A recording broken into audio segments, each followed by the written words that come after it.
Hey guys, welcome to our first episode of Critical Hits with Collegiate Community, where we get you inside the esports scene of colleges, get you that inside access, talk with people, that critical level of knowledge that we want to share with you guys. We're here with Blake Whip Davis. Blake, thank you so much for joining us. So we wanted to take a moment of your time, walk us through the Overwatch history of your team and just what it means to be someone involved in the esports scene for the game. So thanks so much for joining us again. Yeah, thank you for having me. Yeah, so sorry, I have a quick resume. I want to kind of, lay the groundwork here and explain to people what your team did. So you were formerly the team captain and manager at Centralia College in Trailblazers Overwatch. You guys competed in the NJCAA Overwatch Spring 2020 ladder, finished third in the regular season at 5-2. But Centralia, the Trailblazers, went on to win the playoffs and championship. And correct me if I'm wrong, you guys didn't lose a single map along the way in your bracket run? That is correct, yes. Technically, I do want to elaborate. We shouldn't have lost those two other matches. We had to forfeit those because of scheduling issues with college. I mean, schooling comes first. So we couldn't tell our players, no, skip class and come to the game. So we had to forfeit those because of scheduling. So yes, we technically didn't lose a single map. And yeah. So what you're saying is you dominated the whole season. Sure. I mean, I didn't say it, but yeah. It's all good. Yeah. So once again, thank you for joining us. And it's kind of a couple questions. We want to know what's going on. So Rob, take this one. So I was just wondering, could you take us through your team's dynamic through the past spring? Obviously, a lot of success that you guys had in the regular season and, as you mentioned, the postseason. So we were just wondering, what was the team like? How are the personalities? How do you guys practice? Just you guys operating as a team, as a unit. What does that look like for you guys? So a normal week for us would be we first sit down the week before and we plan out, okay, whose schedule and where are we open to practice. We usually try to go for 2 practices a week or 3 at most, depending on if we have a game or 2 games that Saturday, Sunday. We don't want to push too many practices because we don't want to get burnt out before our games or overdo it. So we first have come in for the first practice. We just normal practice. We do hopefully line up a scrim. And then the second practice would either be VOD review or just go over like the fundamentals, who needs to work on what, or go through which map and run through what we're going to do for the map. And it was really chill. Everyone just come in, sit down, talk for like 5 to 10 minutes, and everyone loved each other. It's this great atmosphere. And we'd have like different practices going on the side to like League or Smash at the same time. And it's just everyone really loved each other. So yeah. That's awesome. So take us a little bit. Obviously, you said that you had a really good team chemistry. So kind of what went into that playoff run where you guys went on to not lose a map, and kind of what was that playoff experience like winning the Spring 2020 championship? I want to say it was mostly the skill gap, honestly. Our players had so much more training and like, I don't really know how to word it. They just so much more time into the game than I feel like all of our other opponents, and they had more knowledge from our coaching as well. Our coaching was great.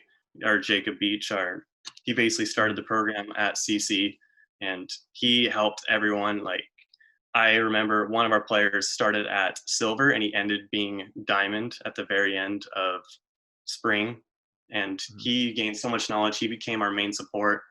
It was fantastic coaching by him, and our team chemistry just grew like that because everyone wanted to help each other get better, and everyone wanted to see each other succeed. And by the end, during our tournament run, we just kept winning and winning. We're like, man, we're so much better than everyone because we put so much more time into it. So you see our effort pay off that way. Sure. And so from that time, and you mentioned you had that sort of skill gap, a big way that skill gap usually comes in Overwatch matches is positioning. Do you have any sort of not so much tricks, but like how did you guys develop your in-team positioning? How do you guys have like comms with so many things happening on screen at once? How do you guys maintain that level of communication during like very heated moments in the game? Oh yeah, positioning is definitely the number one thing, and that just comes with knowledge and just a lot of time of playing. The way we did it is that we'd always set the shot caller and the target caller. The target caller would usually be a tank, but the shot caller will usually be a DPS. And the target caller, that'd be the main priority unless the shot caller overrides it, and then you immediately turn to that target. And we'd always have when the comms got too chaotic, we always have someone yell clear comms, and everyone just be quiet, and we'd refocus, and we just go from there. But other than that, yeah, that positioning is like the main thing in Overwatch, and no, don't have good positioning, you don't have good team coordination. So Yeah. when you mentioned that level of game knowledge of learning the maps, knowing the sight lines, knowing that positioning, is that something that the players you mentioned, some people came in with and had that knowledge base, but you mentioned some other players went from silver to diamond. So when you're coaching a player like that, when you're bringing them up to the level, as you mentioned, they ended up as a support. What type of techniques do you use to get your players to get to know the positioning? How is that something on the coaching staff, or is that up to the individual player to just spend time with the game and get it up to that level? So we first tell the player to spend time, get to know your character that you're going to be playing, put as much time as you can, and then over time, little by little, we show them where to position through VOD review. We go through, oh, you're playing here, which you should be actually back here. If you see your tanks, you should be way back here, or playing in this little cubby, so you have sight line here, but you also have walls blocking you from these sight lines. So over time, we just tell the player where they should be playing and why they should be playing that way, because it just helps the other teammates like get into better positions from your positioning. And that Um, type of positioning, sorry to no, interrupt, Brent, you're good. Go. is that something that's developed by your coaching staff, or is this an overarching meta within Overwatch that's like well-known game knowledge, or is this something that your coaching staff sort of develops? And I know like maps don't always make their way into competitive as soon as they come out, but these sight lines, is this something that your coaching staff is able to identify on their own, or is this something that's just overall, if you're playing at a diamond level, you should know this, and it's just imparting that knowledge to the lower players? Oh, it's definitely on the coaching staff. Our coach had great knowledge in the game. He was high GM. He has a lot of time into the game, and he's put a lot of effort just studying VODs and getting to know the game really well. And he did great on showing positioning and everything. But it is also on the player too. If they are playing at that skill gap, they should know the positioning. Like they should know where to position and why they should be positioning that way. But it is definitely on the coach staff to tell them what they're doing wrong and why they're positioning that way as well, to teach them to try to get higher in ranking, because better positioning, that helps. Yeah, so That I was wondering in terms of like the development of the meta for you guys. They mentioned Overwatch 2 is going to kind of correct some of the balancing mistakes that maybe were baked into Overwatch 1 and can't really be overhauled without a brand new product. I was wondering, do you see your guys continuing to stay competitive and the competitive scene still focusing around Overwatch 1? And if you guys are transitioning to Overwatch 2, how much carryover do you think some of the mechanics, some of those sight lines and knowledge of positioning and everything we just mentioned is going to carry over to what is a new product, and they are trying to design it from the ground up to be that way? So Overwatch 2 is solely going to be PvE, besides the new game mode for PvP and basically all the new characters that are coming out. They have not stated anything about reworks or anything on all the existing characters. So I want to say the meta is going to fluctuate for like the first few months because of all the new characters coming through and the new game mode. But other than that, I think it's just going to be the same solely based game unless they do reworks or a bunch of updates to the existing patch, where they try to diminish double shield, try to figure out the damage inputs and outputs and everything that's going on. So I want to ask a little bit about the NJCAA community and your fellow colleges that you compete with and you competed against. What's the community like within the NJCAA? Like, are there major rivalries? Does everyone get along really well? How are, like, scrims like? Just tell us a little about the community. Like, do you have a favorite and least team to go against? Like, just what's going on on the inside that we wouldn't see as just spectators? So NJCAA, everyone was like kind of blind going into it because no one, like, this was their first time doing it, and so no one really knew how to really go about it. So everyone was just really chill and just asking questions along the way with each other, like, how should we do this? How should we line up scrims? And everything was just through Discord and League Spot, and it was just really easy. But the rivalry part, that's funny. Our championship game against Bismarck. So we played them our very first game in the league standings, and we beat them 3-0. But then 2 weeks before the championship game, we actually scrimmed them and lost. Oh. And then 2 weeks later, we play him in championship and beat him. And I thought that was kind of funny because we got to, I guess that's kind of our rivalry. We talked a bit on Discord and a bit giving each other good feed, but nothing bad against everyone. Everyone, like, I would ask for like a VOD from someone. Yeah, here you go. This is from our match.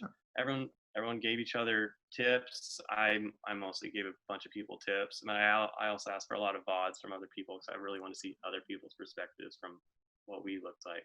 So I actually ended up doing I was looking at a VOD the other day, doing a VOD review, and it was a match between Bismarck and Northern Essex Community College, and it was a game in which Northern Essex kind of rolled them. So I mean, was that just like, were like the 3 top dogs just kind of going head to head all year? Was that kind of like, is that like the top of the league? I want to say Bismarck definitely grew over the tournament. Okay. Like, because when we were first playing them, we're like, oh wow, they're not very good. Is this going to be like how the whole tournament will be? But then when we later played them down the line, they actually got pretty good. Like, you can see their improvement over the year. So they did become one of the top dogs in it. So yeah. Absolutely. So you mentioned VOD review, and for those who might just be tuning into for the first time into esports, they might not be familiar with why it might be so important to review the tape. They're thinking, oh, it's a game. You know, you can see everything from the perspective of the player. You remember what you were doing. So can you walk us through why, from a top-down, like coaching staff, getting to the individual player's perspective, why VOD reviews are so crucial in learning how to get better at the game and to see what mistakes might have been made? Yeah. It's just like if you're playing any other sport, game film, seeing a third person of you and seeing why you're doing that, and then thinking, and you're going back and thinking, wait, I did that? And just realizing your mistakes and your key moments that you messed up or did great, seeing that from a different perspective really gives you on like how you should be doing things. If like I play basketball and we'd always have game review, I always see myself, wait, why am I playing defense like that? That's not how I feel like I was playing defense. And so I would always think during practice, how can I fix this? Or like coaches tell me, you should be doing it this way, or you should be in this position. That gives me during practice or in a game, oh yeah, I remember he told me to do this. So that's what VOD review is really about, is just reminding you and teaching you how you should really do things. So tell us a little bit about your history with esports in general. Obviously, we talked a lot about now your collegiate career. You were at Centralia College, but when did you become like a competitive like Overwatch player? When did you really get into competitive gaming and esports? And how was like being part of this team and the NJCAA like helped you grow as an individual esports competitor? Yeah, I started out first playing on console, Call of Duty, all grown up. And then once Overwatch came out, I saw it with a buddy. I'm like, wow, that game looks really fun. And I was still on console at the time. And then college rolls around, and I'm still playing on console. But then an esports program starts up. I get to talking with them. They're like, oh, you should really switch to PC, because the esports at the time at the college was like just starting. It hasn't started yet. I switch over to PC. 2 months in, I hit master, and I'm like, wow, this is a big improvement. Like, the PC scene is way different. And I slowly but surely, I joined the team at Centralia College, and I get into all these tournaments. And I don't even know where I'm really going with this, but but yeah, the esports, they've really got me going. I was grinding the game like 6 hours a day, sometimes 8, like depending on how I was feeling. Just the competitiveness of playing against other teams really just got me grinding the game, and it like got me way better. But then playing by yourself, it's a way different game playing by yourself. Playing against other colleges and just having the competitiveness, like back in high school when I was playing sports, I really missed it, and it filled the void. Really. So you're going to be attending Washington State University. You told us. You see the Cougars flag in the background, so congratulations on that.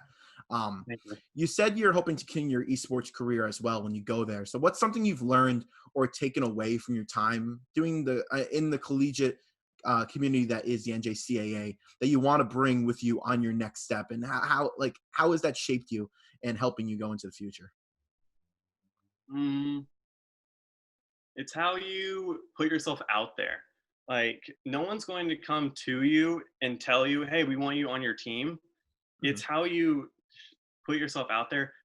talk to people on Discord, just putting your name out there, and also uh, build communities or build connections with people. That also really helps. Like like I still sometimes talk to the other teammates of the other colleges and just ask them like how things are going and stuff. Just keeping those connections and getting to know like the community, like past connections, is just great for the esports scene too. Absolutely. So, what would you say to current esports competitors, both in the NJCAA scene and even in other leagues like the ECAC? Like, what's something that someone like yourself who has a very like high level of success, what would you say to them to make them be able to succeed? You mentioned those connections, but in terms of work ethic, in terms of what you have to readjust your schedule, in terms of a college student to be able to balance both like the work and being able to be part of the team, what's like a recipe to success maybe that you found that you think that other players could benefit from, and something that people who are going into the scene could know going into it before they join? Definitely schooling is definitely the number one thing that was grinded into our heads first starting off at the esports at CC. But other than that, the schedule for me, I always found that worked. Try to get the school done first really fast, or not really fast, get it done thoroughly, I should say. Yeah, yeah. Get that done. But then any downtime you have, just study up, VOD review, and then when you're free to game, like no distractions, play as much as you want, but also have a sleep schedule, have an eating schedule. It's like a normal sport. You want to keep healthy, keep sleeping, make sure you're on your studying and books correctly, but also at the same time, you're kind of playing a sport. So put as much time as it into you can studying, and as much time as you can into the game. Just learn. All right. Well, Absolutely. Blake Whip, thank you for joining us on our first episode of Collegiate Community as a part of our Critical Hits brand here on Esports U. So thank you so much for taking time out of your day to talk to us and give us some insight on what the inside of the community is like. Yeah, thank you for having me. Is there anything else you'd like to add? Any kind of plug for any team that you're, any program that you're joining right now? Any sort of like tournament that you'd like to highlight? Anything like that? I got nothing really besides I did want to give a shout out to my team at CC. I was with them all the way, and I loved every single moment of it. Even all the people that only came in for like one quarter, I got to meet. I thoroughly enjoyed meeting them, and I do want to give a shout out to the esports program. Everyone there was great, and the coaching was great. Jacob Beach did a phenomenal job starting that program up from the ground up. So I got to give it to him for getting me into esports. Okay, great. Thank you so much. And thank you. And thanks again to Whit for joining us on our very first episode of Critical Hits Collegiate Community, bringing to you guys that inside look, that insider knowledge of what the world of collegiate esports looks like. Guys, a lot more exciting collegiate content coming to you guys from us moving forward. Yeah, and right now we're in the off season. Obviously, we're in the summer, but we're getting very close to the restart of schools. So we will be getting more content for you. What we're going to be doing now in the summer here with the launch of the 24/7 channels, you'll see some critical hits breakdowns, a closer look at some of the games that we thought were interesting from the past couple latter seasons as well. We will be doing raw reactions when the games start back up, Rob, where we'll hop in a call, or maybe even when we're back in person. We're students at Syracuse University, so go Orange. When we're back there, maybe we'll get together, have a little watch party, watch some of the matches, and record our live reactions for you, the viewer, as well as we're going to have roundups once the seasons start back up, giving you all the biggest news and highlights and stuff from the games that we saw in the past weekend. So a lot of content coming your way from Critical Hits. Absolutely. And not just on the collegiate level, guys. For the professional side, we have our show Front Page Esports debuting on Citrus TV Entertainment and on 24/7 Esports U as well. So for the more professional side of things, Call of Duty League, Overwatch League, NLCS, North American Division of League of Legends, you can check out us with that show. Check out that side of the content as well. Yeah, so I mean, this is a lot of fun. We're gonna have content from collegiate to professional. We're covering all these sports here. It's a lot to keep up with, but we're gonna do our best to cover it for you, the viewers here at the 24/7 channel. I know I'm excited, Rob. I mean, it's gonna be a great time. Absolutely, guys. Thank you so much for joining us, and we can't wait for all the exciting things coming your way from us August 1st is the premiere. We can't wait to see you then. Yeah, make sure to follow us on Twitter. I'm at Frank Salerno _Rob. You're Rob _Flax? Or Flax, that's correct. Yeah, you got the underscore in the middle there. You know, I wish we can just have our normal Twitter handles. It would make this a lot easier. Absolutely. All right, everybody. Thanks for watching. We'll catch you next time.